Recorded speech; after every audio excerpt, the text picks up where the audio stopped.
So you're looking for a new guitar and you think you know what you want to buy, and you're going to go to the music store and you're shopping, you're looking at all these different instruments. There's hundreds upon hundreds, if not thousands, to choose from when you start thinking about what's available online.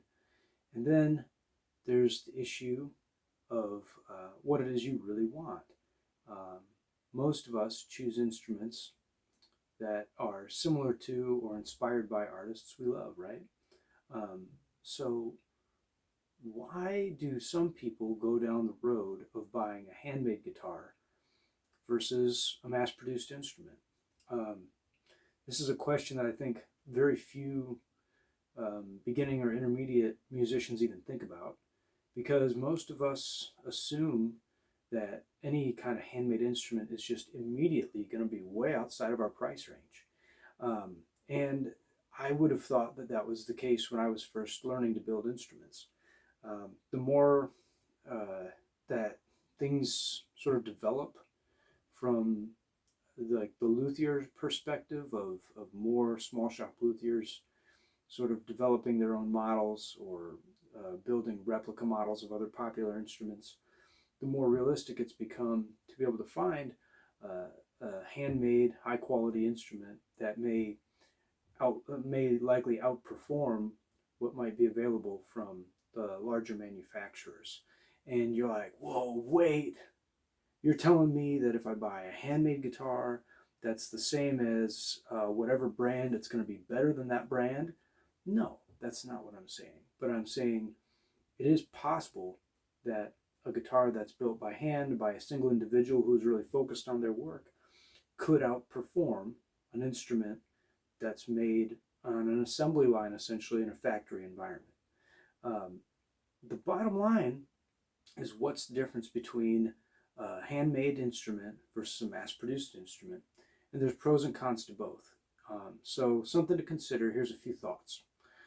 With a handmade instrument, there's a greater likelihood that you're going to experience um, unexpected variables, especially if it's an inexperienced builder, somebody who hasn't built as many instruments, um, than you would experience with a mass-produced instrument. With a mass-produced instrument or any kind of product, there's going to be a lot fewer variations. There's also going to be a lot fewer options, and it's going to be, real straightforward. This is the product, and that's what you get. If that's what you're looking for, then that might be exactly the right thing for what you need. And for most people, they don't know what they want, and they really don't know what they like. So getting a mass-produced instrument is fine, unless they happen to know somebody who builds instruments, or you're watching this video and you're thinking, well, maybe I should consider it. Something I would encourage you to consider if you're thinking about the possibility of a handmade instrument is looking for a builder who is lesser known, someone who's not famous yet. If you're going to go approach a well-known famous guitar maker about getting an affordable instrument, they're generally not going to be willing to even consider it. Mainly because they've probably already got a wait list that may extend for years, 3, 4, 5, 6, 8, 10 years or more. Some people are waiting for 8 to 10 years to get custom guitars built by specific builders. And those kind of instruments are typically going to start in the, 15,000 and up. 15,000, 20,000, $30,000 price range and up. And that is the high watermark for a lot of instruments. There's, that puts you in a pretty unique position as a buyer. You're really calling the shots as to what you want in that kind of an instrument. On the other side of that, there are a lot of small shop builders and hobbyist builders that might be making exceptional instruments, but just aren't very well known yet, or they only do it in their spare time or free time. So it may take a little longer to get the instrument.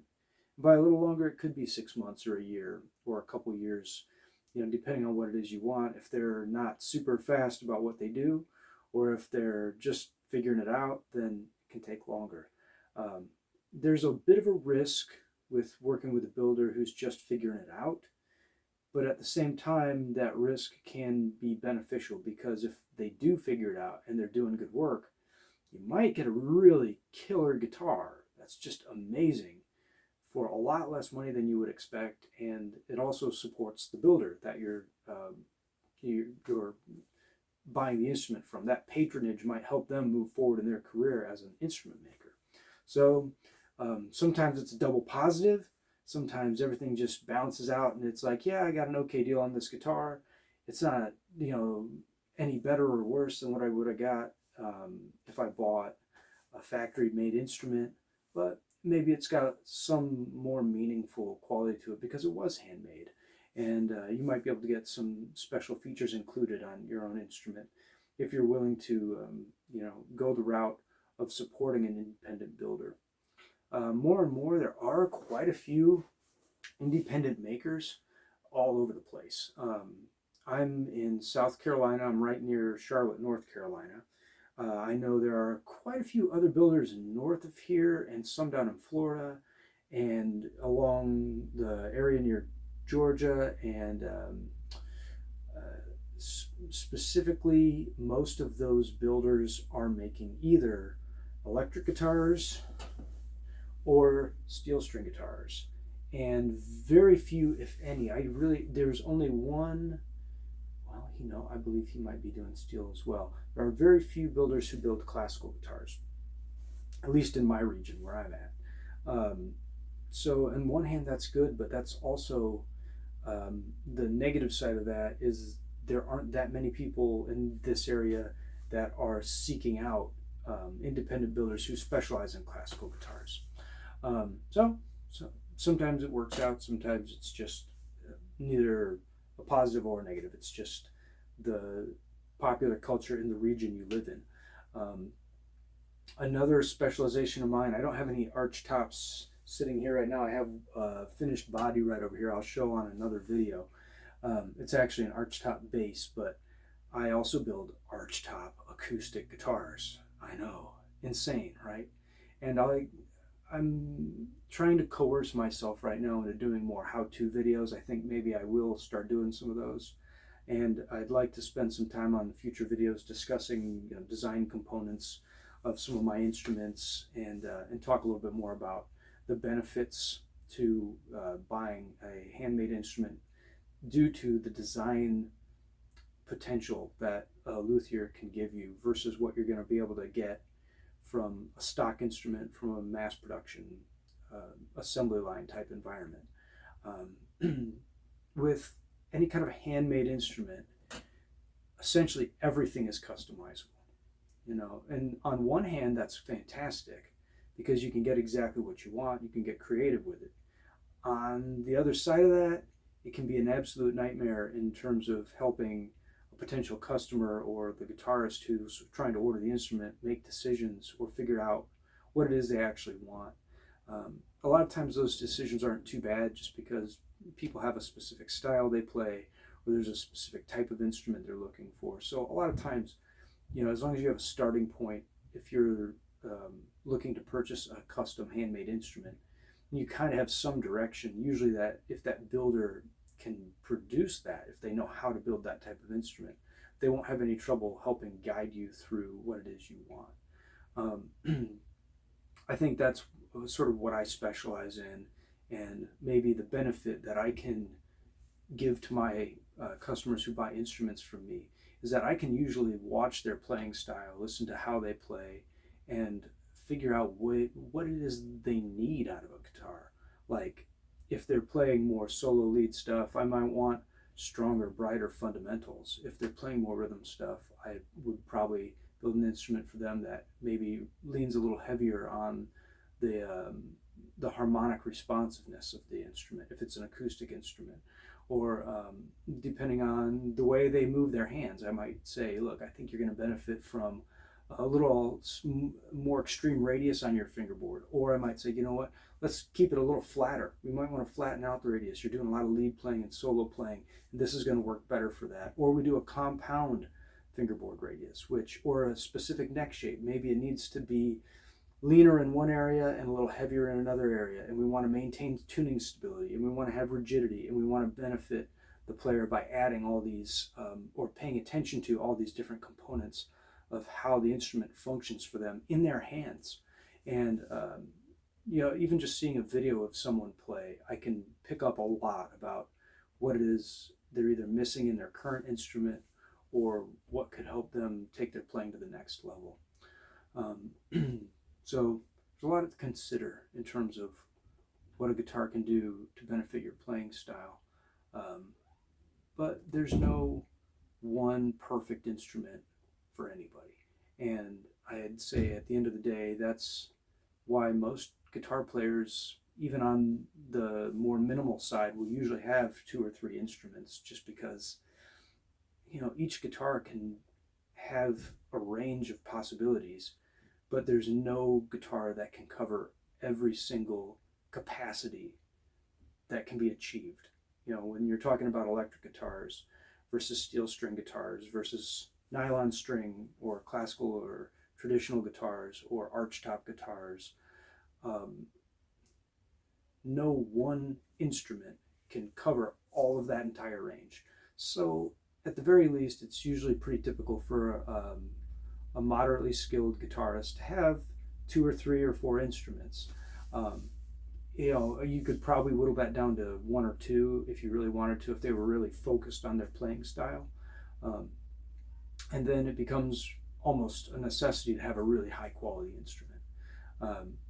That said, can you get by with nothing more than what's available off the shelf at your local music store, whether it's made by a factory overseas or a factory in the United States? Of course. You can make anything work, and a really great player can make an average or subpar instrument sound really good. It may not be as exceptional as something like what a handmade guitar can do for that musician, but you can get by with whatever it is you have, or an average guitar that's available. Usually the biggest limitations are in the projection and the tonal complexity of the instrument. The projection is the volume of the sound that comes out of the guitar, and the tonal complexity is when you're talking about the balance of the mid-range and the treble and the bass, and the strength of the fundamental note or tone that's coming from the guitar in relation to the amount of sympathetic vibration you get from the harmonic response of the guitar. So that's kind of a complicated idea to hold all those different strands together in how a guitar works, but that's typically what separates the higher quality handmade instruments from the mass-produced instruments, which we might consider more average by most people's standards. If you're still with me, thanks for watching. I think I'm going to stop with that for today, and encourage you to leave a comment if you have questions about mass-produced instruments, problems with mass-produced instruments, problems with handmade instruments, things to watch for, how to identify a highly skilled luthier, or if you're looking for somebody in your area, the kinds of questions you might want to ask that person if you're thinking about having an instrument built.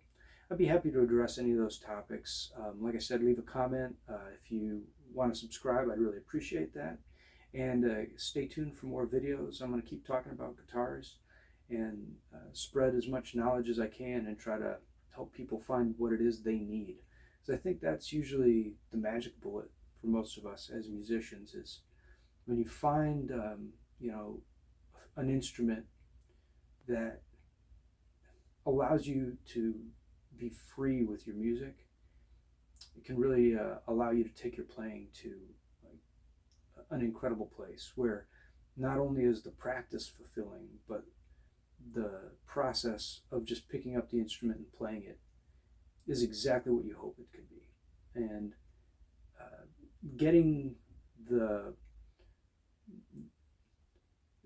parts of the instrument out of the way which distract you from your playing, things like sharp fret ends or buzzy strings or frets that aren't sounding quite right.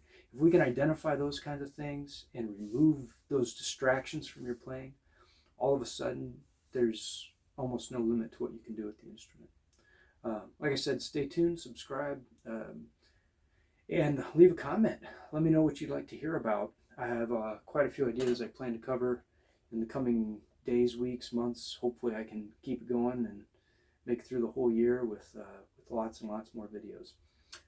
If you enjoyed this, please let me know. If you think I've misinformed you in any way, please let me know. Otherwise, take care, and I'll see you in the next one. Oh, I almost forgot. If you haven't played your guitar today, try to make a little time to pick up your instrument and play for a few minutes. At least give it 5 or 10 minutes, even if it's getting late. And try to enjoy those guitars as much as you can. Have a good night.